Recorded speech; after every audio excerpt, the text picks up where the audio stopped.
Bienvenue sur le podcast de l'aviation présenté par Frédéric Beniada avec Accenture, partenaire stratégique des entreprises dans leur transformation technologique et humaine. Augustin Dromanet, président-directeur général du groupe ADP, est aujourd'hui l'invité du podcast de l'aviation. Bonjour, Augustin Dromanet. Bonjour Frédéric Beniada. D'abord sur la crise ukrainienne, aura-t-elle un impact sur l'activité de votre groupe ? Oui, nécessairement. C'est une brèche, une blessure dans l'Europe, mais aussi pour la mondialisation. Et donc même si sur le papier, le trafic vers l'Ukraine et vers la Russie ne représente qu'un peu moins de 1% de nos passagers, tous les vols vers l'Asie vont être affectés puisque les routes ne pourront plus passer par le centre, c'est-à-dire la Sibérie, mais devront passer soit par le sud, soit par l'Arctique, l'extrême nord. Donc les compagnies aériennes vont être affectées. Et puis, plus généralement, la connectivité du monde va être diminuée. Donc cette crise aura sans doute des incidences durables. Guerre en Ukraine, mais sortie de crise sanitaire, les résultats de 2021 vous laissent entrevoir de belles perspectives de reprise. Oui, les chiffres de 2021 ont été bien meilleurs, particulièrement au deuxième semestre. Le premier semestre a été toujours compliqué, mais c'est vrai qu'il y a une demande de voyage très forte et que si l'Asie était ouverte comme le sont les États-Unis, on pourrait être dans une perspective de retour à la normale assez rapide. Malheureusement, la Chine, Hong Kong, Singapour, le Japon restent des destinations très difficiles. La Russie aujourd'hui est totalement fermée. Donc je dirais que l'horizon vers l'Est reste extrêmement obscur. Pour autant, vous avez décidé de revoir la stratégie du groupe au travers d'une nouvelle feuille de route, au travers un vaste plan appelé Pioneers 2025. Oui, ce que nous avons voulu faire, c'est signifier que notre groupe était en mouvement et que même s'il n'était pas en mesure de prévoir avec suffisamment de précision le trafic pour les années qui viennent, pour envisager un contrat de régulation économique, pour envisager des engagements financiers précis, en revanche, il était nécessaire de manifester à toutes nos parties prenantes que nous prenons délibérément le parti de la révolution énergétique qui nous attend. Ce qui est en jeu aujourd'hui, c'est le fait de permettre la continuation de l'utilisation de l'avion. Vous le savez, l'avion est extrêmement contesté en tant qu'il serait un émetteur abusif de CO2. Donc on a deux solutions. La solution qui consiste à dire on arrête le transport aérien. Il s'agit d'une régression, d'un obstacle à la paix. Souvenez-vous que dans la Convention de Washington qui crée l'OACI, le premier considérant dispose que la connectivité mondiale est un facteur de paix. Donc le transport aérien permet la mutualisation des connaissances, le dialogue interculturel, et le transport aérien est indispensable, ne serait-ce que pour nos compatriotes d'outre-mer, qui sont 2,7 millions, nos compatriotes qui sont expatriés, qui sont 2,5 millions. Donc, face à cette conviction que nous avons que l'avion est nécessaire, il faut également rendre acceptable par tous nos compatriotes le fait que l'avion puisse trouver sa place avec une utilisation raisonnée. Une utilisation raisonnée, ça veut dire quoi ? Ça veut dire que dans la mesure où l'avion est indispensable, il faut qu'il soit le moins polluant possible. Et même si nous enregistrerons probablement des voyages d'affaires en diminution, nous aurons en revanche une demande de la part des pays émergents qui sera en très forte croissance. Donc l'un dans l'autre, le trafic aérien va continuer à croître, mais nous savons qu'il ne sera acceptable pour les populations que s'il est véritablement décarboné. Pour cela, les aéroports doivent d'abord contribuer à la multimodalité, c'est-à-dire accueillir beaucoup plus de trains. C'est la raison pour laquelle j'ai pu étonner certains en disant que je recommandais de prendre le train plutôt que l'avion lorsque c'était possible. Parce que, encore une fois, le métier des aéroports, ça n'est pas de faire croître les émissions de CO2, c'est de rendre service aux personnes de façon raisonnable et raisonnée. Et la façon raisonnable et raisonnée, c'est d'utiliser l'avion lorsque c'est indispensable. Et pour cela, il faut non seulement décarboner les avions, je vais y revenir, mais il faut aussi décarboner les accès. Je me réjouis d'ailleurs que le CDG Express, qui sera en vigueur en 2027, puisse y contribuer. Et désormais, je crois qu'il y a un consensus pour l'utilité de ce train. Donc, un axe de ce plan stratégique, c'est la multimodalité. Nous voulons améliorer la gare de CDG2 pour qu'elle puisse accueillir, le moment venu, autant de passagers que Lyon-Part-Dieu d'ici quelques années.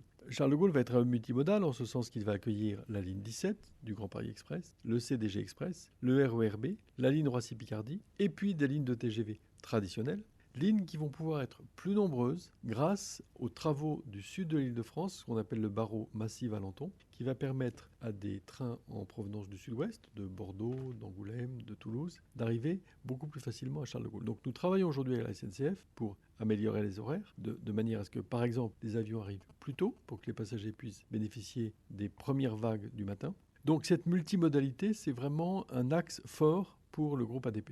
Un deuxième objectif de ce plan stratégique, c'est d'être un hub multi-énergie. Nous savons que nous devons préparer l'arrivée de l'avion à hydrogène. Et l'arrivée de l'avion à hydrogène, c'est quelque chose qui se prépare très longtemps à l'avance parce qu'il faut le produire, il faut le stocker, il faut le distribuer. Donc, où produire l'hydrogène? Est-ce qu'il faut le produire à 200 km de l'aéroport ou sur place? Comment le distribuer? Est-ce qu'on le distribue par camion ou par pipeline? Comment est-ce que sur l'aéroport, on organise la distribution d'hydrogène? Toutes ces questions sont aujourd'hui à l'étude, avec notamment un partenariat avec le groupe Air Liquide et Airbus. Et nous avons dès à présent des plans assez précis de ce que pourraient être les différentes hypothèses. Ça veut dire quoi? Que malgré vos objectifs de croissance, vous ne construirez plus de nouveaux terminaux?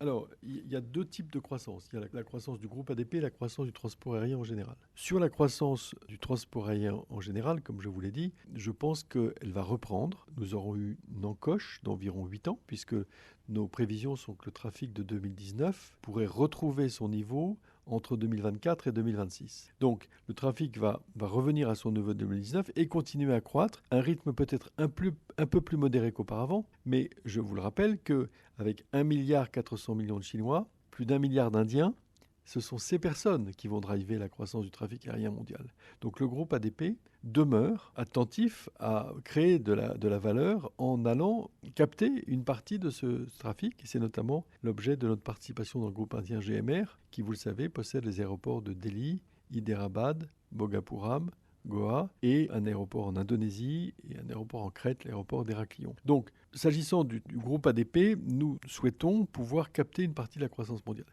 Maintenant, s'agissant de la croissance à Paris, il est nécessaire qu'elle se traduise par des installations aéroportuaires les plus respectueuses possibles de l'environnement. C'est pour cette raison que nous avons abandonné le terminal 4 et que nous réfléchissons à des structures constructives, à des modularités d'accueil qui permettent à la fois d'avoir des avions au contact sans nécessairement construire les mêmes cathédrales qu'auparavant. J'ajoute que dans le plan stratégique, nous nous sommes donné comme objectif d'être à Orly 0 émission nette en 2025 pour toutes les opérations du groupe ADP et 0 émission nette en 2030 pour toutes les opérations de la plateforme, y compris les sous-traitants. Ça signifie un certain nombre de défis, d'utilisation des voitures électriques par exemple, de décarbonation du chauffage en utilisant des énergies renouvelables, de la géothermie, de l'achat d'électricité solaire avec ce qu'on appelle les PPA. Et puis, à Charles de Gaulle aussi, nous avons des projets de chaudière à énergie renouvelable. Pour l'ensemble de l'aéroport, nous allons nous engager à faire un bilan carbone sur toute la durée de la vie du bâtiment, de toutes les installations d'un coût supérieur à 5 millions d'euros. C'est vous dire à quel point nous sommes mobilisés.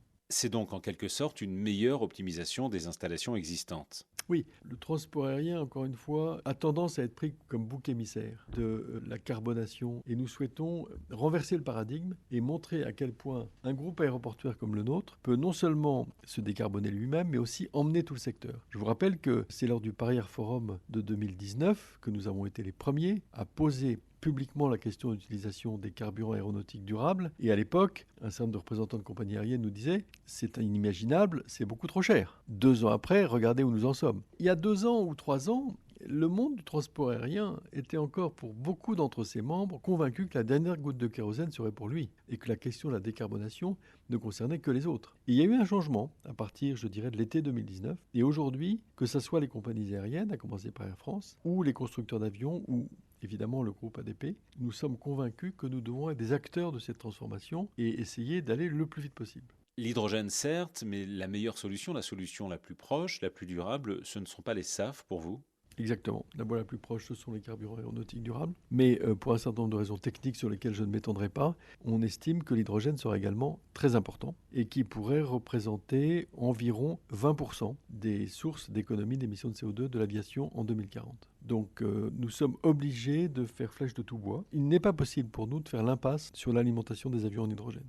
C'est pas trop tôt, 2040, pour l'hydrogène, Augustin Dromanet? Certains vous disent que les premiers prototypes d'avions hydrogène seront là en 2035. Alors, bien entendu, le réalisme pourrait vouloir dire que l'usage commun des avions hydrogène sera beaucoup plus loin encore. Et je crois qu'il faut tout de même se fixer des objectifs ambitieux, tant l'urgence est là. Effectivement, vous le soulignez, les industriels disent c'est un objectif extrêmement ambitieux. Oui, alors moi je ne voudrais pas me substituer aux industriels, je vous redis ce qui est dit par les dirigeants d'Airbus. Aujourd'hui, les dirigeants d'Airbus articulent une date entre 2035 et 2040 pour avoir un avion opérationnel et certifié. Bien entendu, il faudra ensuite beaucoup de temps, d'une part pour que ces avions soient acquis par les compagnies aériennes, d'autre part pour que les aéroports soient en mesure de les accueillir. Le défi de l'avion à hydrogène en matière d'accueil des aéroports est probablement beaucoup plus lourd encore que le défi de l'accueil de la 380, dont vous vous souvenez qu'il a représenté une difficulté, puisque au début, il n'y avait que quelques dizaines d'aéroports dans le monde qui pouvaient l'accueillir. Augustin Dromanet, président directeur général du groupe ADP, que nous retrouverons la semaine prochaine pour la suite de cet entretien.